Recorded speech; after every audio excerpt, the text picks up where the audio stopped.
Hey everyone, it's Kevin Raymond here. I'm here with Emma as usual, and today we're welcoming a very special guest, Maria, who is basically bringing art to life. And we're going to talk today just about, the effect of art, what art has to do with our lives, how we can use art to cope through our lives, to express ourselves, to share our thoughts with people, or just to relax and enjoy it. And just so you know, it's going to be a casual conversation, and we're just going to chat and talk. And just as a warning, Maria has a cake in the oven. It's going to come out in about 5 minutes, so she's going to pop in, and then she's going to show us that amazing cake. So there you go. Now that we all have that out in the open, let's go. So how are you Yeah, doing, Maria? Yeah, yeah, how great. you Thank doing? you so much for having me on. Yeah. It's a pleasure. Wonderful.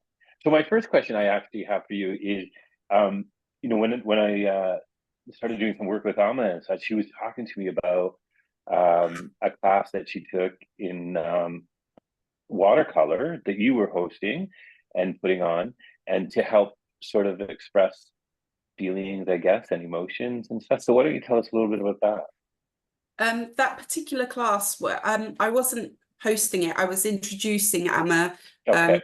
to a lady called Teresa Dedman who Oh, okay. yeah, so she has a program that I was kind of like following at that time. And yeah, Okay. it was a very healing way of creating Hmm. art. Yeah. So yeah, and I thought it would be a great thing for Emma to kind of take part in, and I think she Okay. did enjoy it. Yeah, I, she showed me her pictures. They were cool. I love the class, Maria. It's something that I would ordinarily not sign up for because, as much as I appreciate art, I'm not an artist myself. I never really took art seriously in school because I had this thing that I'm not good at it. I like others who can paint and draw, but I didn't have that natural skill talent. But the cool thing about this class was that it had nothing to do with you being an excellent artist, and it was everything to Right. being free to just take a risk, mix some colors, and actually just to see what turns up. Some things uh, in an abstract way will emotionally move me and connect with me. Some things were sacred because it was a Christian course as well. So it was my relationship and interpretation of how the divine is working through me in that moment. And some things I laughed at it and thought, what have I done? What this? But more importantly, it was also the community aspect of it and sitting at a table with other people and just watching how they express themselves and Hmm. explaining their sacred connection with the piece of work that they've created. So yeah, I really enjoyed that. That's very like cool.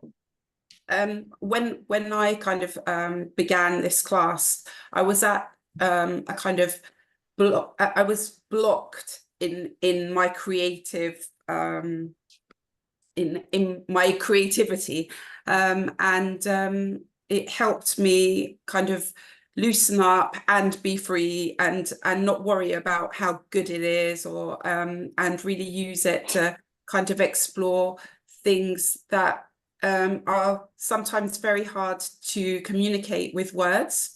So it was really freeing. It was liberating to do that class. It was.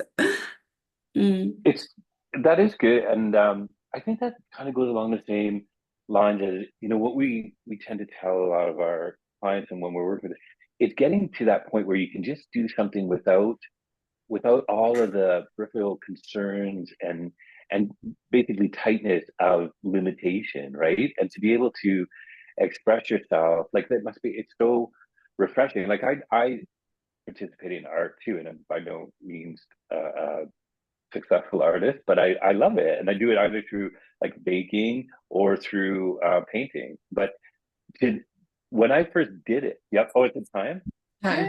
Let's do the cake. Alarms going off. Maria makes the best sticky toffee pudding, Kevin. I was blessed enough for her to deliver me this massive block. And initially I thought, oh my God, that's huge. I'm never going to eat that. It disappeared in like 2 days at my house. I don't know if you Wow. can see it. I've made Mm. three. Oh, good. So you can just send one. Send it to her later so it gets here quickly. Maria, I'm putting my name on a tray. She has to make 3 Definitely. more I now. will send one over. Yeah. That's great. I mean, oh, sorry. No, go ahead. What were you saying? I find it quite, yes, like I think my journey with art has been quite up and down. Like I studied art at university, and prior to that, I used it very much during my parents' divorce, actually, to and I kind of like really threw myself into creating, and it made me feel good, and I wasn't so worried about what other people thought about my work. And then I did an art degree, and then went on to teach art. So I did a teacher training, a PGC. But at that point, I was working with very deprived children, and I was trying to get them to kind of create in a very prescriptive way, and it kind of defeated what I thought was the purpose of art, which was to express yourself in a way that, with no kind of boundaries, and that I was kind of telling them exactly what to do, when and where, so that they can get the marks, get the grades that they needed. And it just kind of made me lose the love. Yeah, and I started to question the point of what I was doing at that time. So I stopped completely for many years. Oh, wow. Yeah. What made you start up again? So I left art teaching, went into kind of teaching children with special needs, and I kind of like really loved my job, so I kind of like threw myself into that. And then I had my own children, and I also experienced like the loss of my father, and at that time I signed up to do an art therapy foundation, and I found that it was so beneficial in kind of in my grieving process. So it was amazing, actually. I think that's what got me through. And yeah, so that kind of sparked the love again, and that gave me the reason, Yeah, that's great. Yeah, That's without good, judgment. actually. Yes, right? Like that's the key, without judgment, right? And I think, like when I think back about, my life and some of the things that I went through as a child and stuff, I wish I had access to something like that. I think it would have been very beneficial in, because I don't think, like at that time, art wasn't really used as a tool for any kind of communication or therapy or anything like that. It was all like counseling of some sort, right? Which was really not conducive to a kid that wanted to just try and figure things out, right? So that sounds great. And do you find children like that, like children with special needs? I know my older son has a few special needs, and when he was doing when he was elementary level, he did participate in a lot of classes and programs that did have a lot of art involved in it, and even some counseling. Like they used art to express some of his feelings and things like that. So I found it was very beneficial for him to be able to express himself. Like, do you find that that's kind of a common element in that? Yeah, definitely.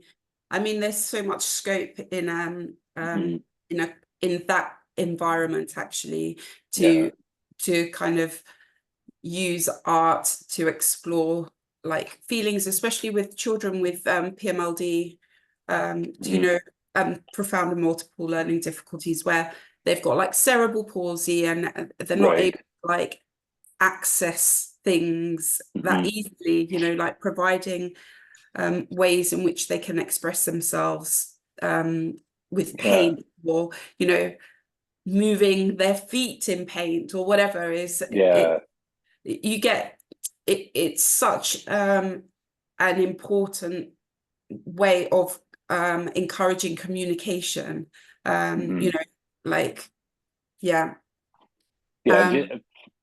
For something like that, like for a child with that, would to have the ability to express themselves in such a way, like even like you say, using your feet to spread paint, like finger painting and things like that, it must be like so liberating for them to be able to do that. Yeah. And for me, I loved it.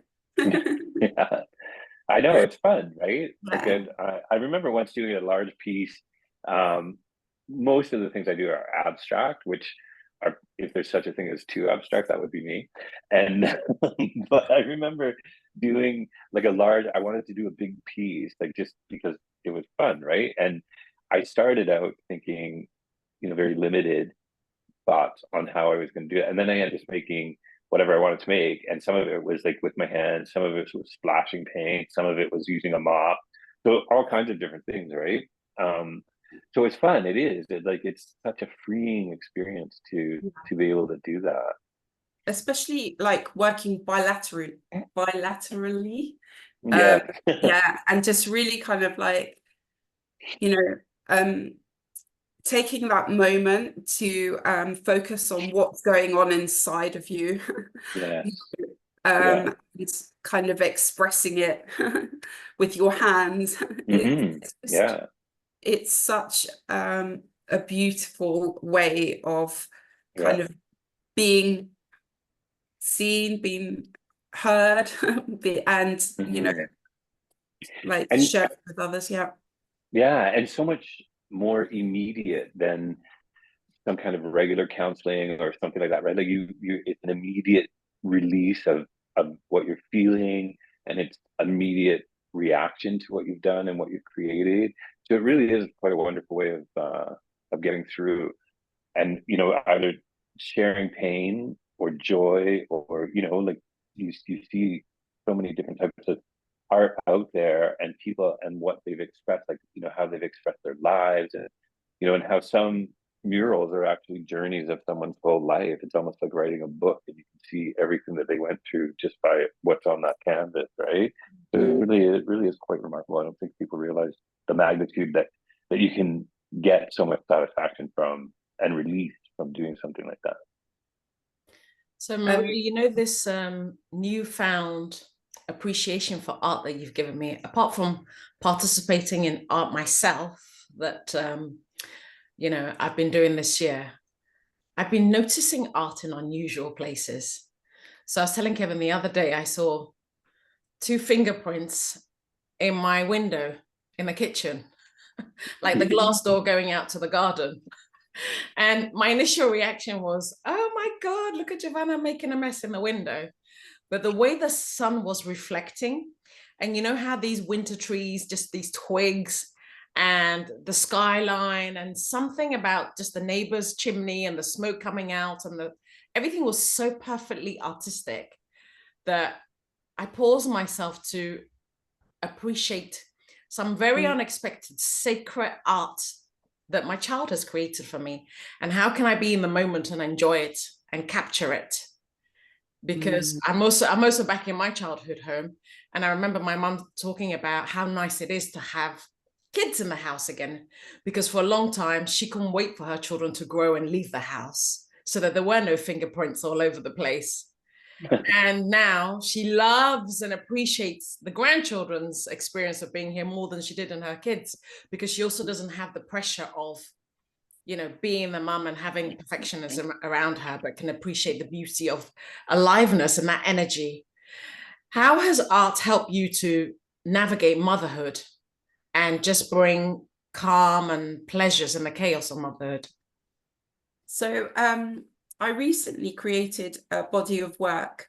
I challenged myself to create for, at least 5 to 10 minutes each day with my children. And as a kind of like mindfulness exercise. So I would like sit down with them after school each day and kind of say, right, we're going to work in our sketchbooks now. How was your day? Let's, think about it. Draw whatever you need. And sorry, what was your question? How have I used art in being a mother? Yes. So yeah, I'm using it currently to connect with my children in a way that we both kind of understand, or and in a way that we both enjoy as well. Without being, I don't know, without being too kind of like bossy. Just letting them be free. Yes, allowing them to create. Because kids are so creative, aren't they? Giovanna's always making something. She's recently she's got into crocheting and making bracelets and rings, and her whole life revolves around creating something. And obviously, as adults, we know how important creativity is in entrepreneurship, in leadership, Kevin, in motherhood. We're talking about life really is art, and being able to have that freedom to express and see what comes out of it. Because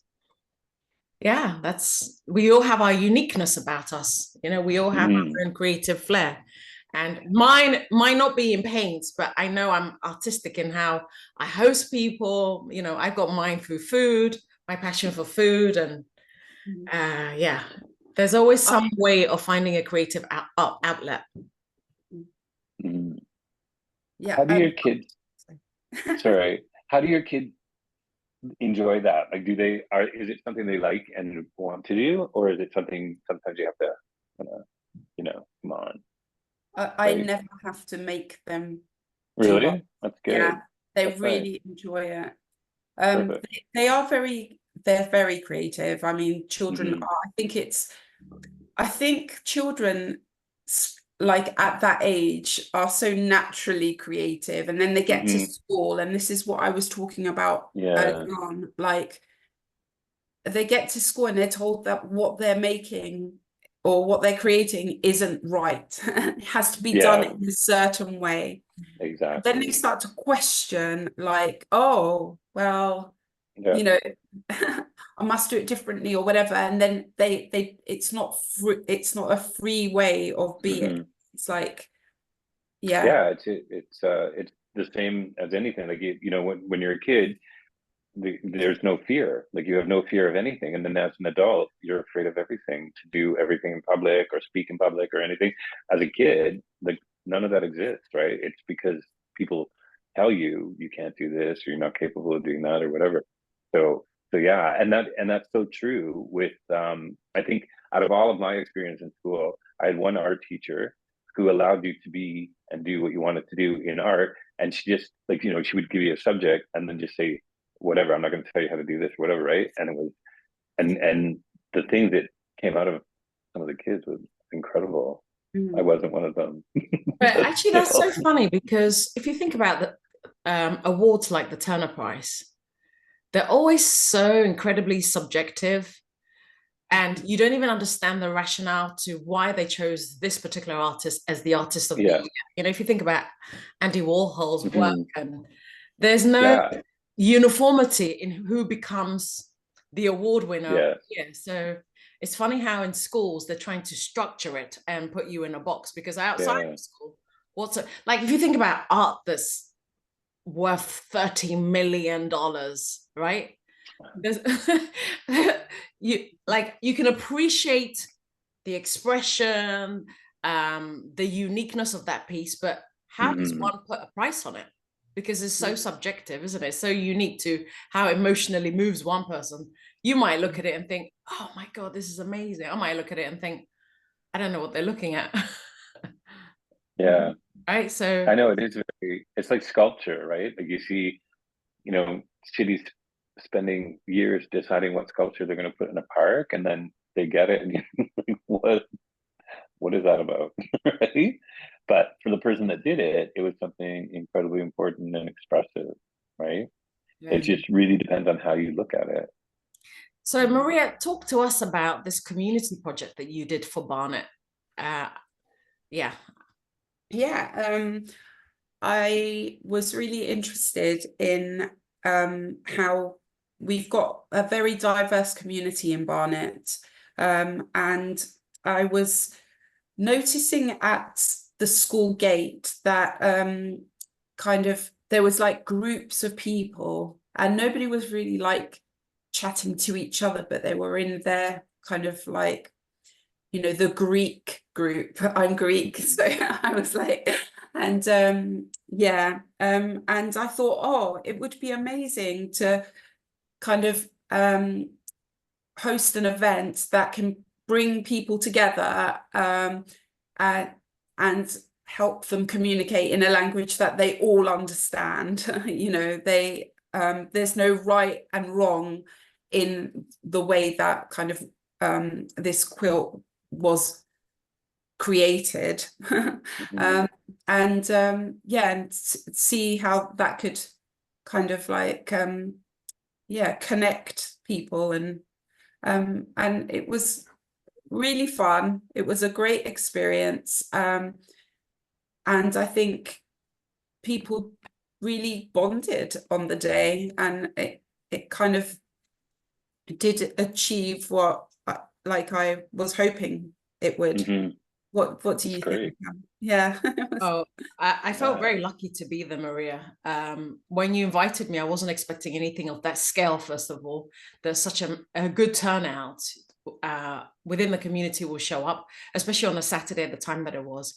But it was so beautiful because it was nice to see all this new connection and friendship being made, and how unique everybody's final piece was, and the variety of artistic options that there were. So there was like painting, batik, you know, sewing. She had sewing machines there, so many different things.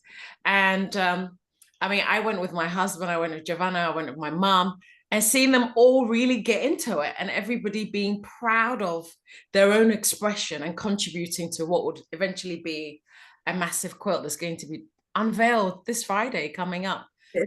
I'm excited to see the finished piece, but I loved being part of that community project. I love seeing the joy it brought to people.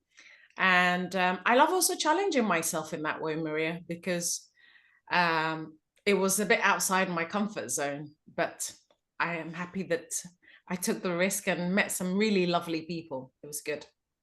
Thank you for coming to that, and thank you. Amma was our guest speaker, and she was really motivating and encouraging. Awesome. So yeah, I'm really grateful. That sounds like a great event.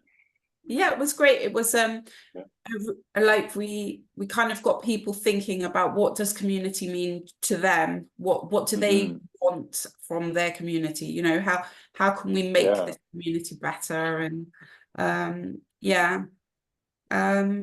And it was interesting to see like the final piece, and to make those connections visually. So that, you know, that was really beautiful. Lots of people had kind of created similar things, but in their own special ways. So that's very good. Do you plan on making another one in the new year? I would like to start a new project. We'll have to get together and talk about that. Maybe not a quilt, but definitely something else. There's lots of opportunities in Barnet at the moment, lots of funding available. So yeah, we're really lucky. It's an exciting time for artists. So yeah, that's great. That's a good idea. So what's going to happen to the quilt now? Like, where will it? Is it going to be displayed somewhere? So currently it's at the Arts Depot, which is our local theatre. And yeah, it's in the cafe area. They've also got like a winter showcase exhibition going on. So it's nice and accessible to lots of people. So nice. That's good. we've had a lot of good feedback from it actually, which is great. And then it was created at St. John's Church, which is at my local church that I attend. And yeah, once their church hall will be built, it will be hanging in there. Nice. But we were thinking, well, I was thinking, cool. oh, sorry. No, I was just saying that's so cool. Like, it's great. I was thinking it would be really cool if it was like a traveling piece through Barnet. Oh, yeah, why not? exactly. That would be totally cool. Use it for events and things. Yeah, be great. Okay, Maria. So, because you're a mom, your oldest child, David, is how old? He's 7. He's 7. Okay, so he's just at the top end of his very important childhood development phase. You could teach a child to read, obviously, by the time he's 7. You can teach a child to communicate and express themselves. You could teach a child to think. You could teach a child to appreciate beauty and literature. And of course, now we know you could teach a child art. Which one of these are the most important skills by the time a child is 7? I definitely think that communication through art and through everything that you've just said is very important. I mean, if a child is able to communicate, then that's amazing. I mean, I find it hard to communicate as an adult. So. Yeah. That's so true. Like, it is like that. That's the key, right? Because especially with children who have some difficulty, because expressing themselves is so hard for them, and they don't always have that ability to speak it or say because of their emotions or whatever. But art allows them to make that communication easier and better. So it is, although you want all aspects of it, when you can't have all aspects of it, art is probably one of the best ways to express yourself, for sure. So as life coaches, Kevin and I are almost like teachers of art. We help people to articulate their feelings, formulate solutions to problems facing them in their lives, maybe negotiate their own rights or needs through words, creative use of words, how we ask them questions and the answers that come out. There's nothing more powerful also than reflecting somebody's artistic flair in their dreams. Once you speak it and it's repeated back from another voice, right? Because our voices are also artistic. So what I want to know is, if you were to start a class, that also, if somebody's watching right now and they're thinking, oh, I'm not an artistic person, I don't know anything about art, what would you push forward? What were the reasons you would give them to pursue art? For me, art for well-being, for my mental well-being, for me, for connecting with my community, connecting with people, it's been so important. Like, I don't think I would have overcome some of the challenges that I've had without having that method of communication, that method of expression. And yeah, I don't feel that you need to be good at art, whatever that means. And yeah, I think letting go of that voice is so important, and just believing that whatever you create is valid. Whatever you create, if it's supporting you, then it's very important. And it should be out there. Yeah, that's great. So I would definitely recommend everyone join an art class, just for their own mental health. Yeah, great. One of the most valuable things I probably pursued this year is to do something artistic. And when I say art, I don't only limit it to a painting class. I also think it's really important to find time. Like, we're learning so much about self-care, and it's not selfish, especially as a mother, as a business owner, as a leader in any field. It's really important to create like at least an hour a week where it's sacred for you to express your feelings, find solutions, maybe write some goals down, plans down, but not in that strict, structured formula way. If, you know, like, if you had a magic wand, you could go anywhere and be anything, what would you do? And just see what flows out. I think it's never too late to learn how to maybe even write music or write poetry, or, you know, take a sewing class, whatever it is. There's something really magical about art being life, and vice versa, life being art also. So Maria, thank you so much for being here. I want to be respectful of your time because I know you need to go and pick up the kids from school. We really appreciate your wisdom, your insights, your creativity, and I'm definitely coming for some sticky pudding cake. Very welcome. Thank you so much for having me. It was great to see you, and nice to meet you as well. So I'm sure we'll see each other again. Take care of yourself. You too. Take care. Bye. Okay. Maria. Bye-bye. Bye, everyone. Thank you. Bye.